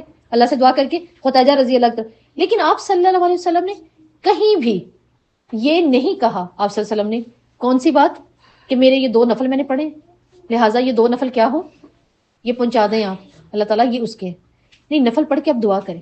جیسے کہ عباس رضی اللہ نے ممبر پہ کھڑے ہو کے لوگوں سے کہا تھا، لوگوں میرے بعد جب میں مر جاؤں تو تم کیا کرنا، رعایت کے مطابق، رعایت یعنی پروپر سنت کے مطابق وضو کرنا، 2 نفل پڑھنا، پھر اللہ سے میری مغفرت کی دعا کرنا، یعنی جس کسی کو میری یاد آئے، مجھ سے محبت ہو۔ تو دیکھیں ایک صحابی ایک راستہ تو ہمیں دے کے جا رہے ہیں نا، اچھا کہ ہمیں اگر کسی سے محبت ہے تو ہم اس کے لیے کیا کر سکتے ہیں؟ نوافل پڑھیں، پھر اللہ تعالیٰ سے اس کے لیے دعا کریں کہ اللہ تعالیٰ میری یہ دعا قبول کر۔ آپ کوئی بھی نیکی کریں، اپنے والدین کے لیے صدقہ دیں، کسی دوسرے مسلمان کے لیے اپنا صدقہ دے رہے ہیں آپ کے، اللہ اس کا اجر اس میں شامل کر دے، اس کو اس کا اجر اسے بھی عطا کر دے۔ تو دیکھیں یہ تو وہ راستے ہیں جو آسان راستے ہیں جو آپ سے نے بتائے۔ اس کے ساتھ جانے والے کون سے؟ اس کے 3 ہی عمل تھے، اس کی اولاد تھی کہ اس کا صدقہ جاریہ تھا، اور اس کا نیک عمل۔ صدقہ جاریہ کوئی کنوائی بنوا گیا، لوگ پی رہے، علم وہ کوئی نقصہ قرآن کسی کے زندگیوں میں ڈال گیا، سکھا گیا، یہ ہے، اس کے علاوہ نہیں۔ پھر اولاد کی دعا سے درجات بلند ہوتے ہیں۔ تو کس طرح ہوتے ہیں؟ آپ صلی اللہ علیہ وسلم نے فرمایا ان اللہ عز وجل لیرفع درجہ لعبد صالح فی الجنہ، اللہ تعالیٰ جنت میں نیک آدمی کو درجے میں بلندی دیتے ہیں، نیک آدمی کو درجے میں جب بلندی دیتے ہیں، فیقول، پھر وہ کہتا ہے یا ربی ان لی حاضی، اللہ یہ کہاں سے میرے لیے، یہ کیوں ہوا؟ تو اللہ رب العزت کیا فرماتے ہیں؟ فیقول باستغفار بولد لک، تیری اولاد نے آج تیرے لیے استغفار کیا۔ تو یہاں آ رہی ہے نا دعا، کام آ رہی ہے، یہاں پتہ چل رہا ہے کہ دعا ہے، قول ثابت ہے۔ وہ شخص بھی قول ثابت پہ گیا تھا، اس کی اولاد بھی قول ثابت پر ہی رہی۔ اب قول ثابت کے اندر دیکھیں اللہ تعالیٰ قرآن میں کہتے ہیں یثبت اللہ الذین، اللہ تعالیٰ ثابت قدم رکھتا ہے کس کو؟ آمانو، ایمان والوں کو، بالقول، ان کے قول میں، کون سے؟ حیات فی الدنیا والآخرہ، دنیا میں بھی آخرت میں۔ جس نے دین کے اوپر زندگی گزاری ہے، دیکھیں وہ قول ثابت دنیا میں بھی تھا، اپنی توحید پر، لا الہ الا اللہ پر، شریعت پر، اس کے بعد فی الدنیا والآخرہ، اب کہاں ہوا ہے؟ قبر میں۔ پہلی منزل کون سی ہے؟ پہلی منزل قبر ہے، ٹھیک ہے۔ وہ کہتے قیامت تو وہ اینڈ پہ آئے گی، اینڈ پہ آئے گی۔ آپ صلی اللہ علیہ وسلم نے فرمایا جو مر گیا اس کی شروع ہو گئی، وہ تو کبرا ہے بڑی، سگرا تو اس کی شروع ہو گئی۔ اور اسی طرح صحابہ کہتے ہیں کہ ایک دن آپ صلی اللہ علیہ وسلم بیٹھے ہوئے تھے، اور آپ صلی اللہ علیہ وسلم نے، ہمیشہ ہوتا تھا، زیادہ تر روایات ملتی ہیں کہ آپ صلی اللہ علیہ وسلم کوئی بھی قبر کھودی جاتی، آپ دیکھیں قبر کی ایک حیبیت ہوتی ہے نا، خوف ہوتا ہے، اگر کوئی کھودی ہو، ہم تو عورتیں نہیں جاتی ہے نا، تو کیا کہ جب قبر کھودی ہوئی ہوتی ہے نا تو اس کے اندر دیکھنا بھی بڑا خوف دیتا ہے۔ تو آپ صلی اللہ علیہ وسلم جب کوئی قبر کھدوا لیتے تھے، اس کے بعد آپ اس کے کنارے پہ بیٹھ جاتے تھے، اور صحابہ کہتے ہیں ہمیشہ آپ کوئی کنکری چھوٹا یا کوئی ٹہنی لے کے آپ مٹی پہ یوں کرتے رہتے تھے، اور بار بار کہتے رہتے تھے، اور آپ کے آنسو مٹی کو گیلا کرتے تھے۔ آپ کہتے تھے لوگوں اس کی تیاری کر لو، لوگوں اس کی تیاری کر لو، یہ اگلی تمام منزلوں کی پہلی منزل ہے، جو اس میں کامیاب ہو گیا وہ اگلی ساری منزلوں میں کامیاب ہو گیا۔ اس کا مطلب یہ پہلی ہے، پہلی ہی کی تیاری کب ہوگی؟ کہنے کو صرف 3 سوال ہیں، عمل بھی 3 جا رہے ہیں، سوال بھی 3 جا رہے ہیں۔ اب سوال کون سے جا رہے ہیں قبر کا؟ دیکھیں پہلا سوال کون سا ہے؟ پہلا تو ہوتا ہے من ربک، ہمیں پتا ہے من ربک۔ اب یہ من ربک کون کہے گا؟ جس نے اللہ کے ساتھ کوئی شریک نہیں ٹھہرایا، اپنی ہر صفات، اپنے ہر مانگنے میں، اپنے ہر معاملے کے اپنے آپ کو ابراہیم کی طرح اللہ کے سپرد کیا ہوا ہے، اس کو تو پھر یاد رہے گا۔ وہ کیا کہے گا؟ وہ کہے گا ربی اللہ، میرا رب تو اللہ ہے۔ ایک تو یہ ہو گیا سوال۔ دوسرا دیکھیں یہ سوال آپ صلی اللہ علیہ وسلم نے ہمیں ہر طرح سے بتائے ہیں، ہمیں تو بس یہ 3 آتے ہیں نا، من ربو کا، من دینو کا، من نبی کا، ہمیں تو یہ 3 آتے ہیں نا۔ اب آپ صلی اللہ علیہ وسلم نے بتایا ان کے انداز الگ سے بھی ہیں، ہماری ٹیچر بھی ہمیں کوسچن کیا کرتی ہیں؟ چینج کر کے بھی تو دیتی ہیں۔ آپ صلی اللہ علیہ وسلم نے فرمایا وہ یہ بھی کہے گا کیا؟ ما کنتا تعبد، کس کی عبادت پر تھے؟ دیکھیں یہ بھی تو ہونا چاہیے نا پتہ، اب عبادت کس کی ہے؟ اور اگر ہم نے ہزاروں کی عبادت شروع کی ہوئی ہے، بہت سو کی عبادت ہے، بہت الہ بنے ہوئے ہیں، تو پھر کیا کہیں گے؟ پھر کیا کہنا ہے؟ تو انہوں نے بات ہی ایک رکھی ہے، کیا؟ اللہ کے حکم سے ما کنتا تعبد، کس کی کرتے ہو عبادت؟ اگر تو یہ واقعی ایک رب کی عبادت پر تھا نا، اس قرآن پر تھا، تو پھر کیا کہے گا؟ آرام سے کہہ دے گا کنتو عبد اللہ، میں اللہ کا بندہ ہوں، ٹھیک ہے، کنتو عبد اللہ، میں اللہ کی بندی ہوں۔ پھر تو دیکھیں آسان ہوگی بات کرنا۔ اب اگر وہ یہ نہیں کہتے من ربو کا، وہ یہ نہیں کہتے ما کنتا تعبد، تو تیسری بات وہ کیا کریں گے؟ حل رأیت اللہ، کیا تو نے اللہ کو دیکھا؟ اب ہمیں تیار تو ہونا چاہیے نا، تینوں میں سے کون سا سوال کر لیں ہم کہ نہیں یہ تو سبق کی میرے سلیبس سے آؤٹ آف ہے، یہ کہو نا من ربو کا، پھر میں جواب دوں، یہ نہیں ہو سکتا۔ یہی تو وہ تیاری ہے جو یہاں سے ہونی ہے، یہی تھی وہ تیاری۔ اب وہ کہیں گے حل ارأیت اللہ، دیکھا تو نہیں اللہ کو؟ اب مومن کیا کہے گا؟ ما ینبغی لأحد ان یار اللہ، کوئی یہ صلاحیت ہے ہی نہیں کہ اللہ کو دیکھے۔ اب یہ ان تعلیمات پر تھا تو کہے گا، اس کو اللہ کی پہچان ہے تو کہے گا۔ جیسے اما عائشہ رضی اللہ کہتی ہیں اگر کسی نے کہا کہ محمد صلی اللہ علیہ وسلم نے اللہ تعالیٰ کو دیکھا ہے تو اس نے جھوٹ گھڑا، اللہ تعالیٰ کو محمد صلی اللہ علیہ وسلم نے نہیں دیکھا، کلام کیا ہے، کلام کیا ہے، دیکھا نہیں۔ دیدار تو انشاءاللہ اللہ ہمیں جنت میں کرائیں گے نا انشاءاللہ، دیدار تو اللہ نے وہاں انعام رکھا ہوا ہے۔ تو کیا اب اس کو اگر معلوم ہے نا یہ بات، وہ بندے نے پوری زندگی اپنی اس پر گزاری ہے، پھر وہ کہے گا، وہ کیا کہے گا؟ ماں ینبغی، کون پہنچ سکتا ہے، کون دیکھ سکتا ہے؟ کوئی نہیں دیکھ سکتا یار اللہ. اور قرآن میں کیا ہے؟ وہ نظروں کو پا لیتا ہے، نظریں اسے نہیں پا سکتی، وہ نظروں کو پا لیتا ہے. اور اس کا ایک نا بہت پیارا، میں نے جو ہے نا یہ ایک تجربہ کیا لاسٹ رمضان کا، کیونکہ لاسٹ رمضان میں جو تعداد تھی وہ تاریخ کی ایک بہت بڑی تعداد تھی عمرے پہ لوگوں کی. تو الحمدللہ وہاں پر جب میں نے وہ تعداد دیکھی لوگوں کی اور مجھے سمجھ نہیں آتی تھی، میں کہتی تھی اللہ اتنوں کی سنتا ہے. اس وقت ایک ایک کا ایک ایک بال، ایک ایک دل کے اندر کی چھپی سب اللہ کے پاس ہے. اس وقت اس آیت کی سمجھ آئی، وہ نظروں کو پا لیتا ہے، نظریں اسے نہیں پا پاتی، اس کے لیے کتنا آسان ہے. تو یہاں پر وہ کہتا ہے نہیں دیکھ سکتا. پھر فرشتوں کا مومن کو کیا جواب ہوگا؟ آپ صلی اللہ علیہ وسلم نے فرمایا، یہ کہیں گے الل یقین کنتا وعلیہا متا علیہا یبعث اللہ انشاءاللہ. تو یقین ایمان پر تھا، واقعی تو نے باتیں صحیح کر دی، جواب صحیح دے دیے. تو یقین اور ایمان پر تھا اور تو اسی پر مرا اور انشاءاللہ تو اسی پر اٹھا لیا جائے گا. وہ یہ بات اس کو کہیں گے. اس کے بعد یہ تو ہے پہلا سوال. دیکھیں 3 طرح سے، ٹھیک ہے، یہ میں آپ کو انشاءاللہ تعالی ان کے جو ہے نا وہ سارے ہم جو ہے نیکسٹ اس میں دے دیں گے، لکھا ہوا ریٹرن آپ کے ہاتھوں میں نا. پھر کیا ہے اس کے بعد دوسرا سوال کیا ہے؟ دوسرا سوال اس کا تھا من دینک، ما دینا کا، مومن سے دین کیا ہے تمہارا؟ یہ آسان ہے نا، ہمیں یہی پتا ہے، اصل میں آسان ہے کیونکہ ہمیں پتا ہے، ہمارے پاسپورٹ پہ بھی ہے، ہمارے شناختی کارڈ پہ بھی مسلمان، سب سے آسان. وہاں بھی ہمیں آسان لگے گا، لیکن وہاں جواب دیکھیں وہی دے سکتے ہیں جن کو قرآن کی جو میں نے ابھی آیت پڑھی تھی نا، یثبت اللہ الذین آمنوا، ثابت تو وہی رہے گا جو ایمان پہ تھا، ایمان پر تھا، ثابت وہی رہے گا. اب اس کو کہا جاتا ہے تمہارا دین کیا ہے؟ اگر تو مومن ہے تو کہے گا دین الاسلام. اگر وہ دن رات کہتا تھا نا رضیت باللہ رب و بالاسلام دین و محمد، میں دین پہ راضی، میں ہر آزمائش پہ، ہر بات پہ راضی، وہ کہے گا. اگر وہ نہیں کہتے فرشتے، ٹھیک ہے، ما دینک، تو پھر وہ اسی سوال کو ایک دوسرے طریقے سے کریں گے. وہ بھی ہمیں یاد ہونا چاہیے، ہمیں معلوم ہونا چاہیے، ورنہ ہم خاموش رہنے بعد ہم کہ ہاں یہ تو مجھے پتا تھا، مجھے آتا ہے. وہ دوسرا سوال کریں گے، وہ کہیں گے فیما کنتا، تو کس چیز پر تھا؟ فیما کنتا، کس چیز پر تھا؟ اور اگر یہ واقعی تھا تو پھر یہ کیا کہے گا؟ فی الاسلام، فی الاسلام. دیکھیں آپ صلی اللہ علیہ وسلم نے جو ہمیں بتایا نا کہ یہ سوال بھی کر سکتے ہیں، آپ صلی اللہ علیہ وسلم ہمیں ان کے جواب بھی دے کر گئے ہیں کہ ذہن میں رہیں، یہ تیاری ہے نا، یہی تیاری ہوتی ہے. وہ کہے گا فی الاسلام. اس کے بعد تیسرے سوال میں کیا ہے؟ وہ کہیں گے من نبی کا، وہ ایزی جو ہمیں پتہ ہی ہے، کیا مطلب؟ تیرا نبی کون ہے؟ اگر تو واقعی ہی اس نے اس چیز کا حق نبھایا تھا، رضیت باللہ رب والاسلام ودین محمد، ٹھیک ہے، تو پھر یہ کیا کہے گا؟ لنبی محمد صلی اللہ علیہ وسلم، میرے نبی کون تھے؟ محمد صلی اللہ علیہ وسلم. اب اس سوال کو سمجھنے کے لیے نا تھوڑا غور کریے گا اس سوال کو. یہ انشاءاللہ تعالی میں آپ کو جو ہے نا جب ریٹرن میں دوں گی ان کو یاد کر لیجیے گا. اب ضروری نہیں کہ وہ آ کے یہی کہیں کہ تمہارا نبی کون ہے، تمہارا نبی کون ہے. اب اس کا اگلا سوال بھی سنیں جو آپ صلی اللہ علیہ وسلم نے بتایا، فرشتہ کرے گا ما ھذا رجل، یہ شخص کون ہے؟ ایک یہ، دوسری طرف وہ کہیں گے ما ھذا رجل الذی کان فیکم، یہ شخص کون ہے جو تم میں تھا.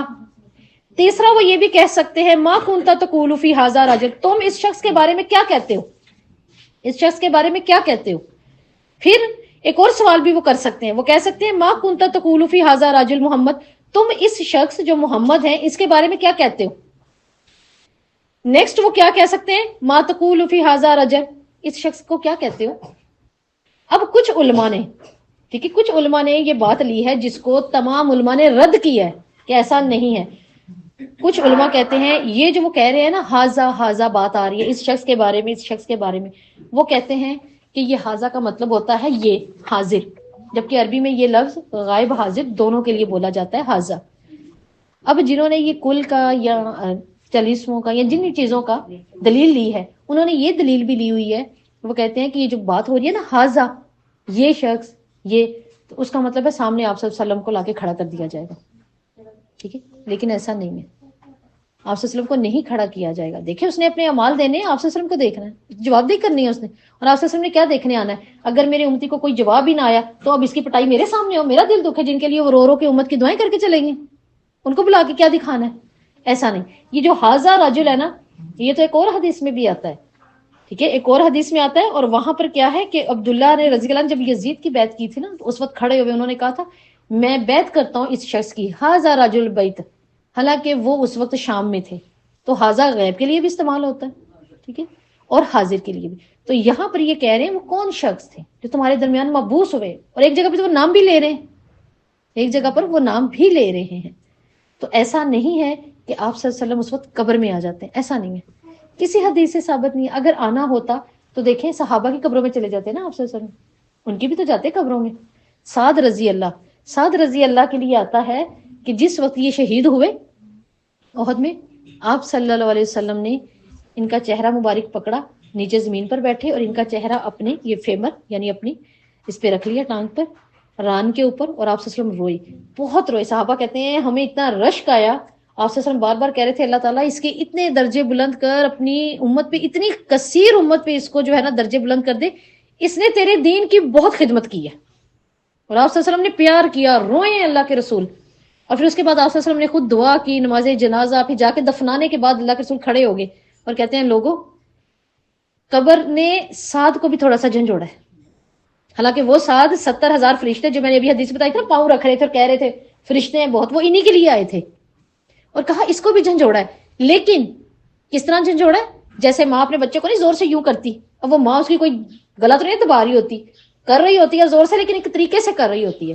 بس اسی طرح قبر نے سعد کو بھی جھنجھوڑا ہے، کیونکہ ایک دفعہ سعد کے اوپر ہلکی سی پیشاب کی چھیٹ چلی گئی تھی، تو وہ تھوڑا سا جھنجھوڑا ہے، لیکن جیسے ماں جھنجھوڑتی ہے تھوڑے سا محبت کے ساتھ جھنجھوڑا ہے.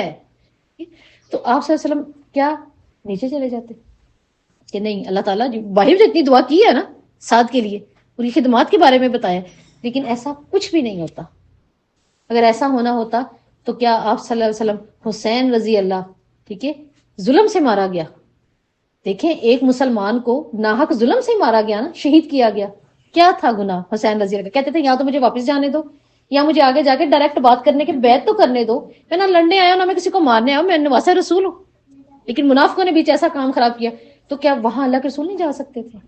حالانکہ یہ مٹی آپ صلی اللہ علیہ وسلم کی زندگی میں جب حسن حسین چھوٹے چھوٹے تھے تبھی دکھا دی تھی جبرائیل نے لا کر. حدیث میں آتا ہے جبرائیل ایک ڈبی لے کر آئے شیشی سی، حدیث میں آتا ہے اس کے اندر ریڈ مٹی تھی. جبرائیل کہتے ہیں یہ کربلا کی مٹی ہے، یہ اللہ تعالیٰ دیکھیں مستقبل دکھا رہے اللہ تعالیٰ، بھی غیب نہیں، جتنا اللہ چاہتے ہیں. تو یہ کیا ہوگا کہ یہ شہید ہوں گے. تو آپ صلی اللہ علیہ وسلم دیکھیں وہاں بھی آ سکتے تھے، لیکن ایسا کچھ نہیں ہوا. تو یہ تو بات صرف کس کی کر رہے ہیں؟ محمد صلی اللہ علیہ وسلم کی، کہ ھذا رجل، یہ کون ہے. اب پہلے سوال کی طرف آ جائیں، اس کی جب آپ تیاری کر لینا تو آپ کو کہنا آسان ہوگا. آپ سے مومن کیا کہے گا جب یہ کہیں گے نا ما ھذا رجل الذی کان فیکم، وہ کون ہے شخص جو تمہارے درمیان تھے. اگر تو اس کو معلوم ہے تو یہ کہے گا محمد رسول اللہ صلی اللہ علیہ وسلم جانا بالبینات من عند اللہ عز وجل. کیا کہے گا؟ اللہ کے رسول محمد صلی اللہ علیہ وسلم جو ہمارے پاس اللہ تعالیٰ کی طرف سے واضح حق لے کر آئے، میں نے ان کی تصدیق کی، یہ محمد صلی اللہ علیہ وسلم ہے. آپ کس بات کی میں تصدیق کرتا ہوں. پھر وہ کیا کہے گا؟ ہوا، ٹھیک ہے، ہوا کا کیا مطلب ہوتا ہے؟ ہوا محمد صلی اللہ علیہ وسلم. اب آپ نے اس بات کو سمجھنا ہے. آپ کو میری باتوں کی سمجھ آ رہی؟ آ رہی ہے الحمدللہ. یہ جو میں نے ابھی بات کی ہے نا کہ وہ کہہ رہے ہیں ھذا، یہ کون شخص ہے. اگر یہ آپ صلی اللہ علیہ وسلم سامنے ہی حاضر ہوں تو علماء کہتے ہیں اگر تو سامنے حاضر ہیں جو کہ نہیں ہوتے تو جواب دینے والا آگے کیا کہہ رہا ہے؟ آپ صلی اللہ علیہ وسلم نے کہا، وہ کیا کہے گا؟ ہوا رسول محمد صلی اللہ علیہ وسلم، وہ محمد صلی اللہ علیہ وسلم ہے. تو پھر یہ اس نے یہ کیوں نہیں کہا یہ میرے سامنے والے محمد صلی اللہ علیہ وسلم ہے نا؟ آپ صلی اللہ علیہ وسلم بتا رہے ہیں اس چیز کو، سمجھے ہیں آپ؟ بتا اس لیے رہی ہوں کہ اگر کبھی کوئی اس بات پہ بھی کہے کہ نہیں ایسا ہوتا ہے تو ایسا نہیں ہوتا. ہم نے دین کو ایک شفاف طریقے سے لے کے چلنا جتنا ہم تک پہنچا آپ صلی اللہ علیہ وسلم کے ذریعے. اب پھر آپ صلی اللہ علیہ وسلم نے فرمایا کہ یہ جو تیسرا سوال ہے اس میں ایک اور کیا، اصل میں یہ سارے سوالوں کے جواب دیکھیں. اگر کسی اسٹوڈنٹ نے اچھی تیاری کی ہو نا، سوال اس کو کہیں سے بھی گھوم کے آ جائے وہ جواب دے لے گا. جس نے نہیں نہ کچھ کیا کہے گا نہیں اصل میں آپ نے پہلا والا لفظ آخر میں رکھ دیا نا، تو اس کے لیے مشکل ہے. اب یہ ایک اور سوال کیا کر رہے ہیں جو آپ نے بتایا، وہ کہیں گے ما علم کا ھذا رجل، کچھ علم ہے اس شخص کے بارے میں؟ کچھ علم ہے؟ تو پھر یہ کیا کہے گا؟ ہوا محمد، ہوا رسول اللہ، ہوا جاءنا بالبینات. ہاں وہ محمد صلی اللہ علیہ وسلم تھے، وہ اللہ کے رسول تھے، وہ واضح دلیلیں لے کر آئے تھے، نشانیاں لے کر آئے تھے ہمارے پاس. ٹھیک ہے، اب یہ بات ہوگی. اس کے بعد آپ صلی اللہ علیہ وسلم کیا کہتے ہیں؟ ایک اور سوال دیکھیں، اور ہماری تیاری ٹگے کی نہیں ہے نا، اللہ کروا دے گا انشاءاللہ تعالیٰ. اللہ ہمیں ثابت قدم رکھے گا. ان تیاریوں کا، ان ورکشاپ کا مقصد اور کیا ہے؟ آپ مجھے دیکھیں میں آپ کو دیکھوں نہیں دیتی ہوں. شخص کے جو تمہارے درمیان آیا تھا یہ کہے گا جس نے یہاں تصدیق کی، جس نے یہاں ثابت قدم رہا، وہ کیا کہہ رہا ہے؟ داؤنی حتی اصلی، اچھا مجھے چھوڑو یہ ساری باتیں، نماز پڑھ لینے دو. یہ بات اس نے کیوں کی ہے؟ سوچے کیوں کی ہے اس نے یہ بات؟ ہاں، اس نے تصدیق کی ہوئی تھی اپنی زندگی میں اس کی اتنی پیاری تصدیق تھی، اس نے کبھی نماز نہیں چھوڑی تھی، محمد صلی اللہ علیہ وسلم کے دین پر تھا. اس وقت اصل میں اس نے یہ بات کیوں کی ہے؟ احادیث کے اندر آتا ہے کہ اس کو دکھایا جائے گا. ابھی اللہ ہی دکھا رہے ہیں، ورنہ قبر میں کہاں ہم آسمان دیکھیں گے؟ اللہ تعالیٰ اس کو کیا دکھا رہے ہیں؟ ہلکا سا سورج ڈوبنے کا مقام. تو وہ کیا کہے گا؟ اچھا مجھے چھوڑو، نماز اثر نکلنے کا ٹائم ہو رہا ہے. ایک تو یہ بات پتہ چلی، تمام شعور کے ساتھ وہاں بیٹھیں گے، تمام شعور کے، یہ نہیں کہ دیکھی جائے گی ادھر کی بات ہے، نہیں، اسی شعور کے ساتھ جیسے آج آپ مجھے سن رہے ہیں، میں آپ لوگوں کے سامنے بول رہی ہوں، اسی شعور کے ساتھ اس وقت یہ معاملہ ہوگا. یہ کیا کہے گا؟ اچھا 1 منٹ میں اپنی اثر کی نماز پڑھ لوں. وہ کیا کہیں گے؟ آج اس نے فرمایا، یہ سن کر فرشتے کہیں گے اِنَّا سَقَأَلْ، یقیناً تم ایسا ضرور کرو گے، یقیناً تم ایسا ضرور کرو گے. اخبرنا علمہ کا نسق عنہ، ہمیں پہلے بتاؤ جس کے بارے میں ہم نے سوال کیا، پہلے تو وہ پورے کرو، پہلے ہمارا سوال کا جواب دو، تم پورے کر لینا اپنے معاملے کو. اس کے بعد کیا ہے؟ پھر وہ کہتا ہے محمد اشہد ان رسول اللہ، وہ محمد ہے، میں گواہی دیتا ہوں، ٹھیک ہے، اور وہ اللہ کے رسول ہیں. وہ انہ جاء بالحق عند اللہ، وہ اللہ کے پاس سے میرے پاس حق ہی لائے تھے، میں یہ بھی شہادت دیتا ہوں وہ حق لائے تھے. لیکن یہ کون کہہ رہا ہے؟ جس کی بیسٹ تیاری تھی، جس نے واقعی دین پہ زندگی گزاری ہے. اس کے بعد یہ فرشتے اسے کیا کہیں گے؟ آپ سے فرمایا اب اس کو کہیں گے صدق تو. اینڈ پہ پاس ہونے کے بعد اللہ ہمیں پاس کر دے، اللہ ہماری زبانوں پہ ثابت کلمے جاری کر دے. اب یہ کیا کہہ رہے ہیں؟ صدق تو نے سچ کہا، صدق تو نے سچ کہا. قد کننا نعلم انک تقول ھذا، اب یہ اس کو کہیں گے یقیناً ہم جانتے تھے تم یہی کہو گے. اللہ تعالیٰ کو بھی کیوں پہلے سے انہیں معلوم ہوا؟ اس کی خوشبوؤں سے. وہ جو آ کے اس نے کان میں کیا کہا تھا؟ اے نفس طیبہ مطمئن نکل. خوشبوئیں تو ان تک پہنچنا شروع ہو گئی تھی نا، انہیں تھا یہ نکل جائے گا، اس کا پاس کر رہا ہے. ایک سٹوڈنٹ جب اپنا پیپر اٹیمپٹ کرنے لگتا ہے نا، ٹیچر کو یقین ہو جاتا ہے اس نے کیا کرنا ہے، یہ کیا کرے گا. انہوں نے کہا ہمیں یقین تھا تم یہی کرو گے. علی ذالک حجیت وعلی ذالک مت وعلی ذالک یبعث انشاءاللہ. یہ کہتے ہیں تو اسی پر زندہ رہا تھا، جو تو نے باتیں کہی نا، اس کا مطلب تو اس پہ زندہ تھا. ثابت قول پھر آ گیا، دین کی مکمل تیاری آ گئی، تو اسی پہ رہا، تو اسی پر مرا ہے، اسی پر ہی مرا ہے. اب تو اسی پر انشاءاللہ اٹھایا جائے گا. اب یہ بات کرنے کے بعد کیا ہے؟ وہ کہتے ہیں تو یقین پر تھا. ثم صالح قد علمنا ان كنت لموقین به، تم مزے سے سو اب، اللہم اجعلنا منہم، اللہ ہمیں اس میں شامل کر دے. کہتا ہے مزے سے سو جاؤ، بے شک ہم نے جان لیا تو محمد صلی اللہ علیہ وسلم پر یقین رکھنے والا تھا. کتنی پیاری اس کو بشارت دی گئی ہے. اور وہ جو اس نے بات کی تھی نا، داؤد نہیں وصلی، چھوڑو میں نماز تو پڑھ لوں. پھر ساتھ اسے کہیں گے نہیں، اب تیرے عمل کا وقت ختم ہو چکا ہے، اب ٹھپ گیا سب کچھ، لہٰذا اب تو سو جا، بہترین ہو کر سو جا، کیونکہ تو محمد صلی اللہ علیہ وسلم کے دین کے یقین پہ مرا ہے. دیکھیں یہ سوال تھے جو ہمیں یاد کرنے پڑیں گے. اب اس کے ساتھ جیسے اللہ تعالیٰ نے کہا نا کہ محمد صلی اللہ علیہ وسلم اب رحمت ہیں، آپ زمین آسمان پر رحمت ہیں، بشیر ہیں، ساتھ میں اور کیا ہے؟ نذیر بھی ہیں، ڈرانے والے بھی ہیں. آپ انہیں بتائیں ایک بچے کو ڈرایا جاتا ہے تو کچھ ہوتا ہے نا، ماں چاہ رہی ہوتی ہے، بچہ کھڑا ہوتا ہے، وہ اینڈ پر جا کر سیڑھی کر ماں چاہ رہی ہوتی ہے، ماں نیچے سے کہہ رہی ہوتی ہے یہیں سے گرو گے سر پھٹے گا، ٹیکے لگیں گے، یہ ہوگا وہ ہوگا، اور وہ ماں پہلے سے پلاننگ بتا رہی آگے، وہ چاہ تو نہیں نہ رہی، ڈرا رہی ہے، ڈرا رہی ہے. اللہ تعالیٰ نے بھی ڈرایا. اللہ کہتے ہیں جس نے یہاں قول ثابت نہیں رکھا، بس زندگی زندگی اور کچھ نہیں، دنیا کی بھاگ دوڑ میں. ایک تو قرآن میں ہے کہ اللہ تعالیٰ کہتے ہیں میں اس کے اوپر دنیا کو بھی تنگ کر دوں گا، دنیا کے لیے کر رہا ہے یہ بھی تنگ ہو جائے گی. اصل چیز فراغی اس کے لیے جو آخرت کے لیے بھی سوچا ہے دنیا میں رہتے ہوئے. آپ سے فرمایا جب یہ اس سے سوال کریں گے من ربو کا، دیکھیں منافق اور غیر مومن، اس میں غیر مومن بھی سارے عیسائی یہودی جتنے بھی ہیں، اس کے علاوہ وہ بھی جو منافق ہے جس نے مسلمان ہوتے ہوئے مسلمان ہونے کا حق نہیں نبھایا، وہ کیا کہہ رہا ہے؟ اللہ ہمیں ان میں شامل نہ کرے، کبھی بھی نہ اللہ ہمیں کرے. یہ کہہ رہا ہے ہا ہو لا ادری، افسوس مجھے نہیں معلوم. یہ ہیں اس کے الفاظ. پھر وہ جب وہ دوبارہ یہی سوال کریں گے ما کنتا تعبد، اچھا بتا کس کی عبادت کر رہے تھے، کیا کہے گا؟ لا ادری، میں نہیں جانتا. دیکھیں جو جانتا نہیں اس کے پاس جواب ہی کیا ہے؟ جو جانتا ہی نہیں وہ کیا جواب دے گا؟ تیاری ہی نہیں تو کیا جواب دے گا؟ حل رہی اللہ کہے گا لا ادری، مجھے نہیں معلوم. تینوں سوالوں پہ کہہ رہا ہے مجھے نہیں معلوم. اب دوسرے سوال پہ جب وہ کہہ رہے ہیں نا ما دینک، بتا تو کس دین پر تھا، تیرا دین کیا تھا؟ اب یہ کیا کہہ رہا ہے؟ ہا ہو لا ادری، نہیں مجھے معلوم نہیں ہے. دیکھیں جو باہر تھا نا وہ اندر مل رہا ہے، اندر کوئی اور انوکھا نہیں ہوگا، وہی جائے گا جو باہر ہو رہا تھا. ٹھیک ہے؟ اسی طرح ابن کثیر ہمارے برصغیر کے دیکھیں کتنے بڑے عالم ہیں، وہ کہتے ہیں کہ میرے اپنے گاؤں کی بات ہے، میری زندگی کی. یہ عالم کہتے ہیں کہ ہمارے گاؤں میں ایک شخص ہے، ہم نے اس کو بہت کلمہ پڑھایا، لیکن اس بیچارے کی زبان پہ ایک ہی بات بار بار نکل رہی تھی جان نکلتے تک، 2 آنے کی گٹھی، 2 آنے کی گٹھی، 2 آنے کی گٹھی. کہہ رہے ہم وہ کلمے کی بات کرتے تھے، وہ نہیں کہہ پاتا تھا. وہ کہتے ہیں بات کیا تھی، وہ پوری زندگی اس کا کام تھا نا وہ گھاس بیچنا، چارے کی گٹھیاں بنی ہوئی، پوری زندگی اس قدر دنیا میں اور اپنے کمانے میں کہ وہ بھول گیا. اور آخری وقت میں دیکھیں وہ چیز آئی کالج ثابت تو وہ رہے گا جس پہ جو زندگی گزاری ہے. وہ کہہ رہا 2 آنے کی گٹھی. یہی ہوتا ہے. دیکھیں پوری زندگی اگر ہم صرف پراپرٹی بنانے میں لگ جائیں تو مرتے ہوئے خوف تو آئے گا، کیونکہ پراپرٹی پہ ہیں، اور جس کا نہیں ہے تو وہ تو اللہ کی ملاقات کو پسند کرے گا. تو یہاں پہ یہ کہہ رہے ہیں لا ادری. دوسرے سوال میں بھی آ کے کیا کہہ رہے ہیں، لا ادری.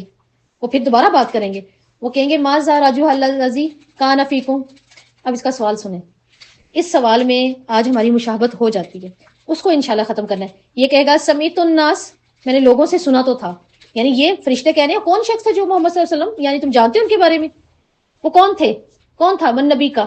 یہ کہے گا سمیت الناس، میں سنتا تھا لوگ کہتے تھے یقول قولا فقلت کما قالوا، جو وہ کہتے تھے میں سن لیتا تھا، میں وہی کہہ دیتا تھا. آج ہماری 4 باتوں میں 5 باتیں ایسی ہوں گی ہم کہیں گے وہ سنا ہے، سبھی تو کر رہے ہیں. ہمارے پاس کی باتیں ہوتی تھیں جب ہمیں علم نہیں تھا تو ہم پتہ لوگوں کو کیا کہتے ہوتے تھے.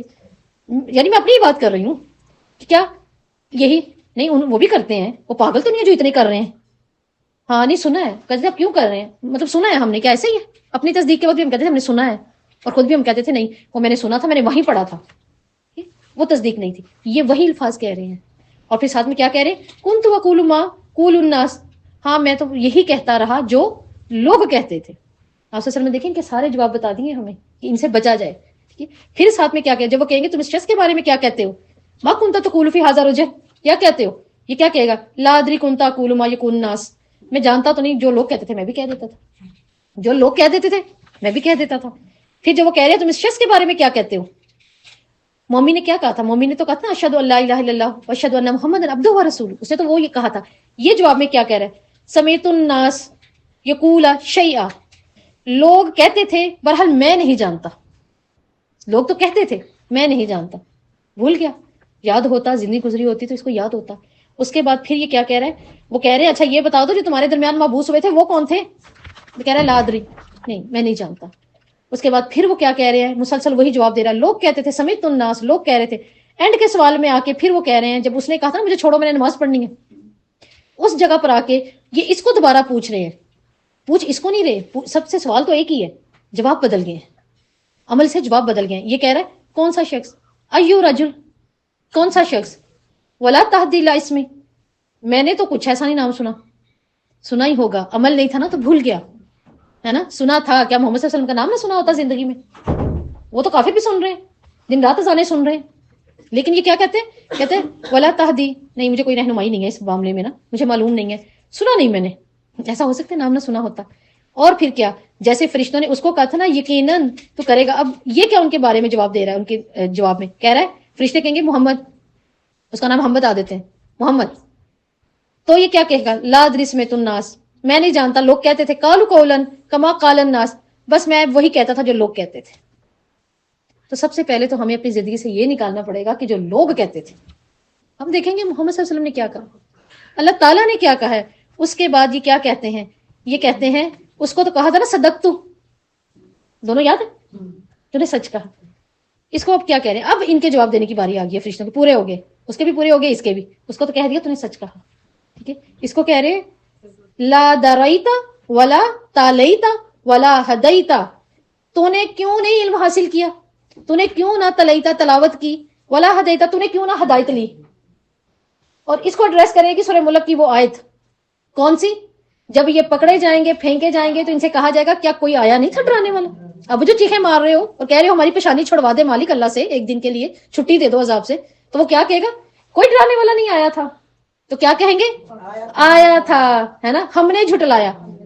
ٹھیک ہے، ہم نہ جھٹلاتے تو کیا آگ میں سڑ رہے ہوتے، تمہارے پاس منتیں کر رہے ہوتے.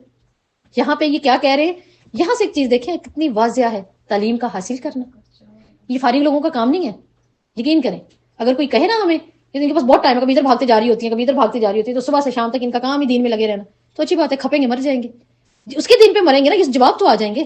لیکن یہی بات سننے سے بہتر ہے کہ یہ کر لیا جائے، کھپا لیا جائے اپنا آپ. یہ کہہ رہے ولد رہی تھا، تو نے ڈھونڈا ہی نہیں علم، ٹھیک ہے، ہدیتا کوئی رہنمائی نہ حاصل کی کسی سے جا کے، اور ہدیتا تلیتا تلاوت تک نہ تو نے کی، تلاوت کرتے قرآن کھلتا، اللہ کی کتاب سے تم کچھ لیتے. ساتھ ہی پھر اس کو کیا کہیں گے، اس کو ادھر کیا کہتا، قد کننا نعلم، ہمیں یقین تھا تم یہی کہو گے. مومن کو تو یہ کہا خوشخبری میں، اس کو کیا کہہ رہے ہیں، قد کننا نعلم انک تقول ذلک، ہم جانتے تھے تو یہی کہے گا. وہی بات سٹارٹ پتہ چل گیا تھا نا کہ کیا دینا پیپر، تو کہتے ہیں ہمیں پتہ چل گیا. اب ادھر اس کو کہا تھا تو اسی پہ زندہ رہا تھا، تو اسی پہ مرا، اسی پہ تو اٹھایا جائے گا.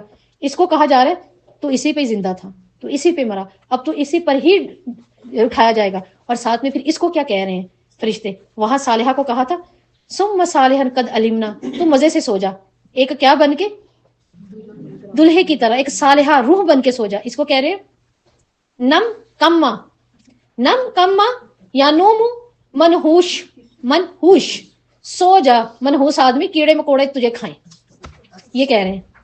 اس کی آخری بات بھی دیکھیں اس کو کیا مل رہی ہے.